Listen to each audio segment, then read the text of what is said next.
All right, welcome ladies and gentlemen to section 2.2. We're going to be dealing with little things called functions, and we're going to look at basically function notation and domains of functions. Two very important skills that we need to understand as we move forward in the study of Algebra 3 or Algebra 2, however you want to think of this class. So first of all, let's go ahead and look at functions. This might be very, very familiar to you. Some of it's going to be a little bit unfamiliar though, because we need to start defining things in math terms more than just simplistic terms. So basically what a function is it's a rule that maps each element of the domain to exactly one element in the range. But that basic sentence means every x value has its own individual y value. Meaning if I was to use the coordinate and say it's on a function, if I was to use the coordinate 2, 7, and I said it was on the function, then 2, 8 cannot also be on the function because this tells me the same x value has different y values. Or if I was to draw a graph that looked like this, I could say that graph is not a function because this x value has two different y values. We call this the vertical line test. If a vertical line touches that graph more than once, then it's not a function.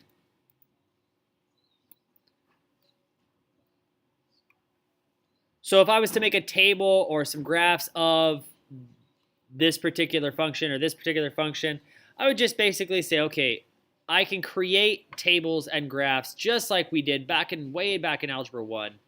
If I let x equal things like -2, -1, 0, 1, and 2, that's kind of standard.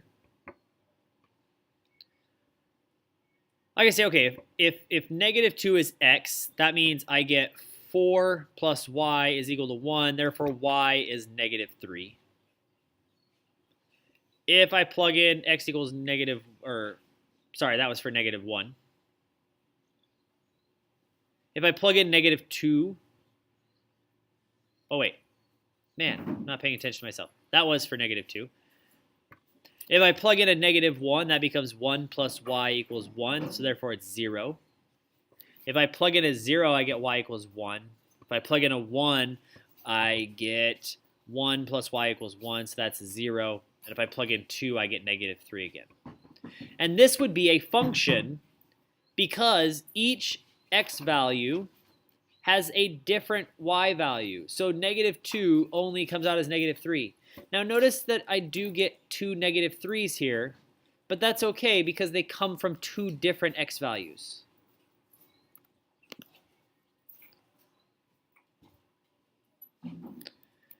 But like this one, if I plugged in, okay, x and y, let's just think about if x was 3. If x was 3, this would be -3 plus y is equal to 1. And that means, all right, y squared. Y squared would equal 4. If I square root that, that means y is 2 and -2. So that means they'd have a point of 3, 2 and 3, -2, and that can't occur, so it means it's not a function. But we can continue to make a table of functions here, or a table of points here. That's okay.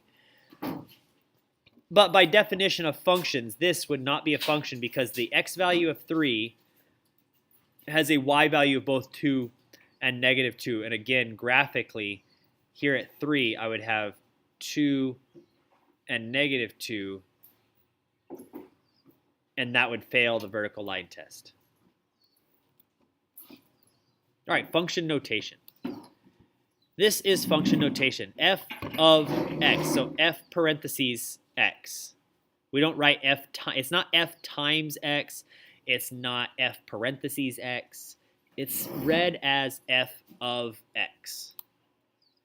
And we can use this to help us shorthand some stuff. If I want to evaluate f of 3, so f of 3 says plug 3 in everywhere you see an x. So I'm going to do that. I'm going to say, okay, it's negative 3 squared plus 4 times negative 3 plus 1. So then I come down here and say 3 squared is 9. So this becomes negative 9 minus 12 plus 1. And negative 9, negative 12 make negative 21 plus 1 is negative 20.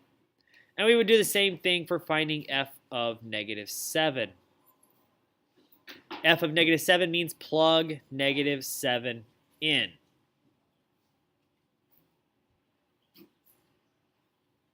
Notice I'm using parentheses purposely. Negative 7 squared is positive 49, but that negative out in front makes it a negative 49. Then I get a minus 28. Oh, man.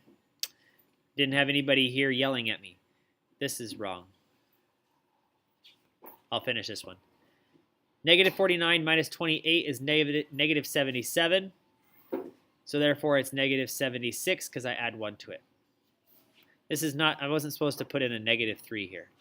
So this was supposed to be negative 9 plus 12 plus 1.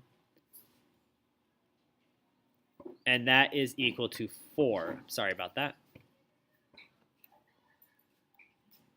But you notice everybody makes errors, even myself. But guess what I did? I learned from it, and I fixed it.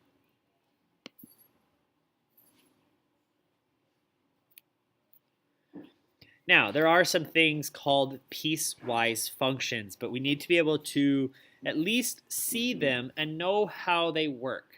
So I'm going to make one up right here. I'm going to say the function f of x is 2x minus 1 when x is less than or equal to 4. Let's say negative 4. It's going to be 3x squared plus 7 from negative 4 to 2. And it's going to be negative x squared minus 4x when x is greater than or equal to 2. Okay, so this is a piecewise function. A piecewise function says, let's break the function f of x into 3 separate definitions, where each of these definitions is defined at different parts of the domain. So if I wanted to find f of 3, I need to see where does x equal 3 exist. X equals 3 exists here. So f of 3 is going to be on this equation. So it's going to be negative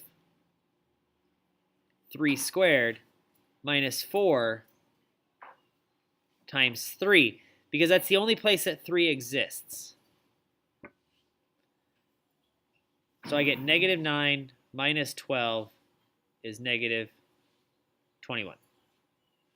Likewise, if I was to try to find f of 0, I need to see where does 0 exist. Well, 0 exists between negative 4 and 2, which means I need to use the middle equation because that's where 0 exists. And that's equal to 7. So that's a piecewise function.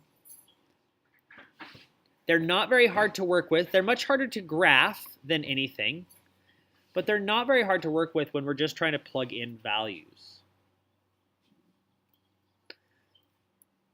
So the last big thing here is domains. The domain is the set of all real numbers for which an equation is defined. Basically, the x values that are possible for your equations. So let's take a look at a few things. Let's start with polynomials.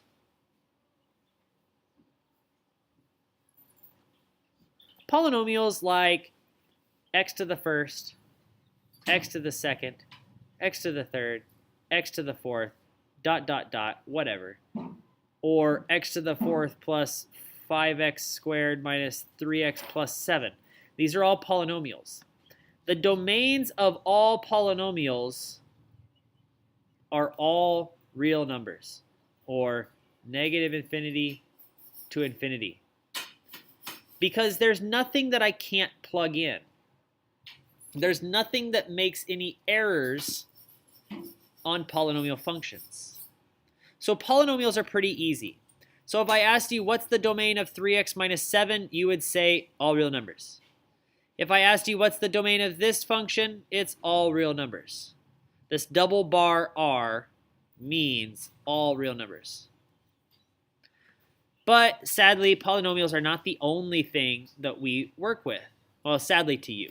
I like working with these things.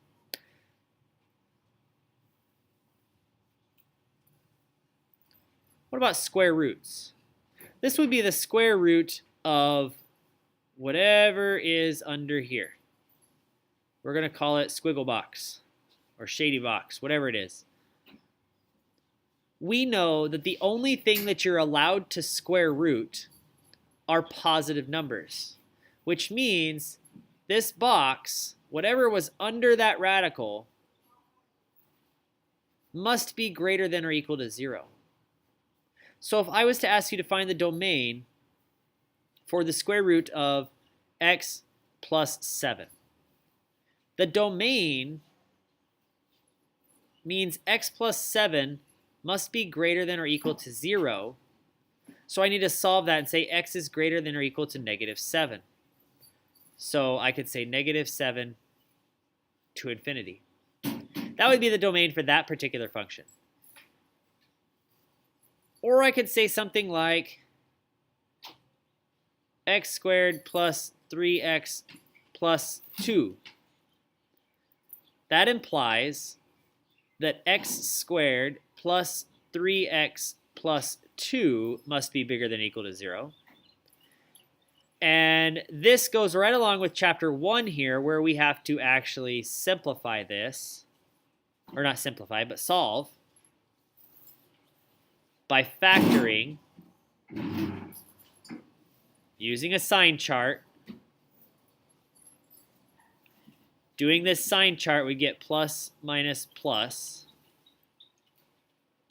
And I want greater than or equal to 0, so that means it's going to be this side and this side. So I can say x is less than or equal to negative 2, x is greater than or equal to negative 1. Or as interval notation, it would be negative infinity to negative 2 union negative 1 to infinity.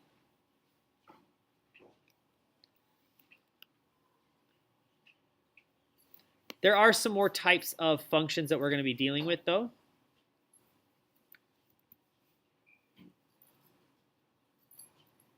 Absolute value. Absolute value functions look like the absolute value of whatever. But it doesn't matter what you take the absolute value of.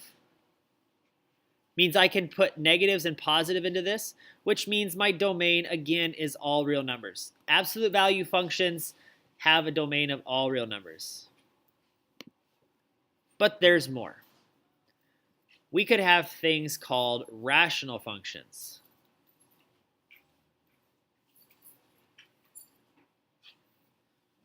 That would look like where we have an f of x over a g of x.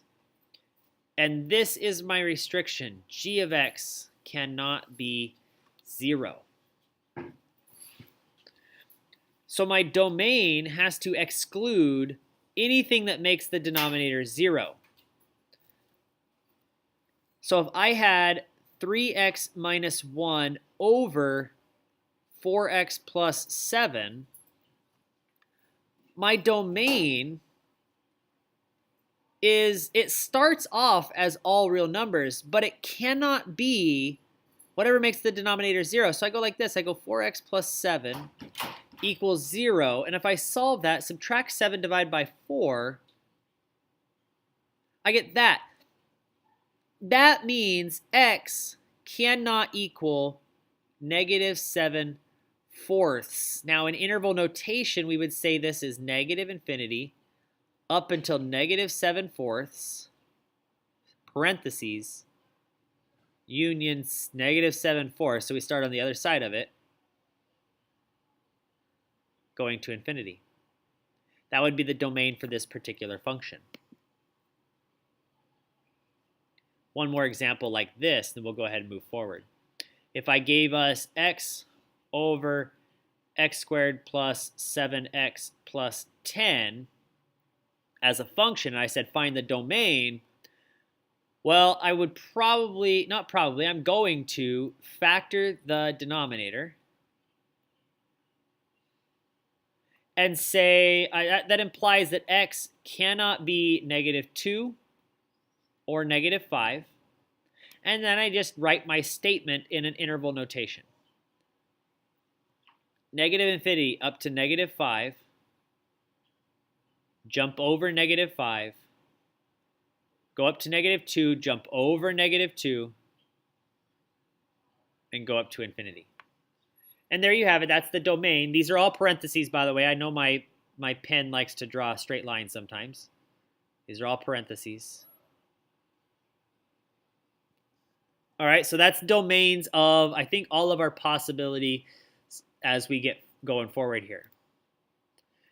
You should have your assignment sheet, but here is the assignment anyway.